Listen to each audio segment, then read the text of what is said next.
Hello, and welcome back to In the Scene. I'm Katie. This is Amanda. And today's topic, we are going to talk about electronic dance music, or more commonly known as EDM. So first off, we're going to talk about how we feel about EDM music. So Amanda, let's start with you. Tell me what are your opinions on the kind of music? Well, I feel like it's definitely a trend that's been appealing to this generation, and it has a lot of associations with like partying and sadly like Molly and other drugs. Yeah. And my only problem is that there's really not a lot of lyrics, so there's not a lot of meaning behind the music. But it's fun to listen to every once in a while. It is. I like to listen to it when I'm driving in the car. Yeah, It's great driving or hanging music. with friends, yeah. Yeah, and like pre-gaming music is also That is true. the best pre-gaming music, because even though we like to listen to our pop punk when we I'll pre-game, have like hardcore music on, and everyone's like, you don't play that before a party. Yeah, no, it's more of like, I feel like more of our friends are into it than we are. Well, that's true. cool. So Amanda and I did some research. So I know one of the main things with EDM is people question whether or not it's real music, because there's really no sort of like traditional instruments. It's, all on a computer or a synthesizer and a bunch of other electronic equipment. So as I was scrolling through the internet, I found this awesome article about this man who uses a PVC pipe and flip-flops to recreate music. Incredible. Yes, and me and Amanda did watch it, and it was pretty cool, was it not? Yeah, it was actually interesting. Like, it sounded so much like it was coming from, like, a laptop. It was pretty amazing. Yeah, and it was just, like, he was, playing his flip-flops and pipe. It was in, like, a mall. Just, like, playing in the mall. Yeah, and, like, I mean, it's different, but, and Yeah. I think it said in the description he was trying to, like, play some Iggy Azalea or something. Oh, okay. But it really is talent, you know? Yeah.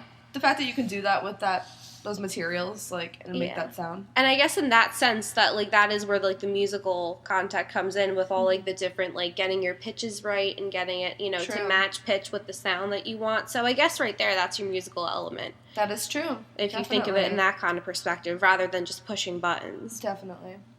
But also, with regards to EDM, there's a lot of big names that are really, really gained some recognition within the past years. Yes. And Rolling Stone has a list. It was the 50 most important people in EDM. And it was kind of funny, because a lot of the people that I know associated with EDM, and more of like the culture associates with EDM, had really low numbers. Yeah, it was really eye-opening. I feel like a lot of the leading numbers were, like, CEOs and people who, like, created these festivals. Yeah, it was basically numbers, because I was like, oh, yeah, like, we're going to do numbers 1 through 5, because that's, That would make sense. people would know who these people are. I had no clue. Yeah, me too. It was just it was founders of, like, Electric Daisy Carnival, or EDC, and Electric Zoo, or EZoo, and, it was just really very strange. Yeah. But I mean, some of the people that were on there, shockingly, Steve Aoki was only number 45, and he has been, in the public eye for some time. He's worked with Lil Jon with that song Turbulence, which I absolutely love. Yes. And he did that, he did a remix of Kid Cudi's Pursuit of Happiness for Project X. That's my favorite. Yeah, so it was really, because for someone who's, pretty much in the mainstream, it was kind of interesting to see how lowly he was, ranked as being an important person in that music scene. And then number 40 was Afrojack, which I feel is probably one of the more popular artists. Yeah, I feel like he's definitely more recently been a pretty popular artist in the scene. Well, he also had radio play. Yeah. He had a Can't Stop Me Now, Don't Stop Me Now. That's right. And that was on the radio for some time, so, he was really a breakthrough artist, I would say. Yeah. Well, not so much a breakthrough, so much as when someone did break through, but we'll get to that. Yes. Afrojack got to easily go in because of that person. Next, number 24, we found was Deadmau5. Classic. Which artist is in the scene, I'd probably one of the first people. Yeah. And they have good stuff. Yeah, they always play it here at Monmouth University at all the welcome events. Really? They're always playing a Deadmau5 song. Shocking. And then number 19 was Daft Punk, which I thought was really interesting, because I've always seen them as more of a pop group. Yeah, they've been around for a long time. You can almost say that they kind of found this era of music. Yeah, because they were really... Or inspired them. And I mean, there's a lot of Daft Punk, Yeah. That's been sampled in a lot of EDM songs, especially in a lot of, like, the DJ mixes and stuff. That's true. And then number 8 was Skrillex. Of course. And, he's been around longer than most people actually remember. Right, Amanda? Yeah, he started in the more, like, hardcore scene because he was in a band called From First to Last. And he was the heavy vocalist. And then a few years ago, he started Skrillex, which is, like, his solo project. And since it's in the EDM category, all of his, like, old fans are, like, freaking out. But I still think it's pretty cool. Like, it shows that he's talented. Yeah. That he can do both types of music, And what was funny is that he was probably, like, the first EDM artist that most people have ever heard of. I know when I thought of EDM music, the first person I thought of was Skrillex. Yeah, I think he sparked this, like, new era of EDM recently. Yeah. Like, he's definitely, like, one of the first to... Probably one of the first people to, like, be the one that gets on stage with only his computer. True, and go, like, mainstream with it. Yeah. He was on, like, MTV, like, stuff like that. It was very strange. Mm-hmm. But, so, with all of this going on, the public reaction has been quite interesting. As we mentioned before, the whole drug scene.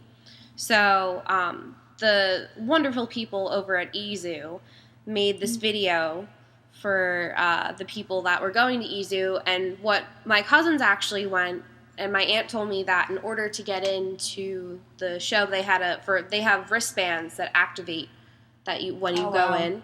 Mm-hmm. And in order to get down. Yeah, in order to get the and that was your ticket. So in order to have it activated, you had to watch this anti-Molly video. And we watched it. And it was pretty accurate. Because at first, it's the exaggerated, like, kid who's, shoving Molly down his throat. Yeah, and he's, like, tweaking out really badly. And this girl's like, are you okay? But, for the most part, like, that's actually what happens there. Like, they're really not that far off. Like, people really are, like, taking that much drugs, like, just to listen to this music because for some reason people don't want to listen to it sober. Yeah, that's the problem with this music. It's very, very, like, influential in terms of drugs. Because, like, when you hear it, it just has that, like... euphoric feeling. Yeah, and it's just the type of music, the no, like, lyrics, really, and then just that beat, and it, like, inspires people to dance, hang with their friends. But sadly, drugs is, like, super related to it. And it's even gotten to the point where some venues are banning EDM artists. Mm-hmm. There's one venue in Chicago that lost their liquor license because of serious crimes happening outside of the venue, including multiple drug incidents, people getting into fights, and they even mentioned that someone did get sexually assaulted there as well because of they're blaming it on EDM artists. So now they have this ban on the club where they are not allowed to have their liquor license unless they refuse to let EDM artists play. And they defined it as, hold on one second, it was something along the lines of, here we go. Okay, performers that incorporate electronic beats or pre-recorded music in their acts shall be allowed, provided those performers either sing vocals or play an instrument. So basically, EDM. Yeah. So basically, anyone that's not an EDM artist is not allowed to play. That's crazy how much the drugs are associated that they literally are banning them from playing. Like, it's bad. Yeah. I'm really glad that they have these videos now because people need to see that before they go in, Exactly. Like, it's turning into a lifestyle that's more toxic than anything else. But, yeah, so that's really EDM music. I mean, we're not really fans of it. Yeah. Like, it's just, I couldn't only listen to EDM, which some people tend to do. It's just, you need more of a variety. But overall, it's all right. Yeah, it's okay. But thanks for listening, and we'll catch you next time. So, See you later.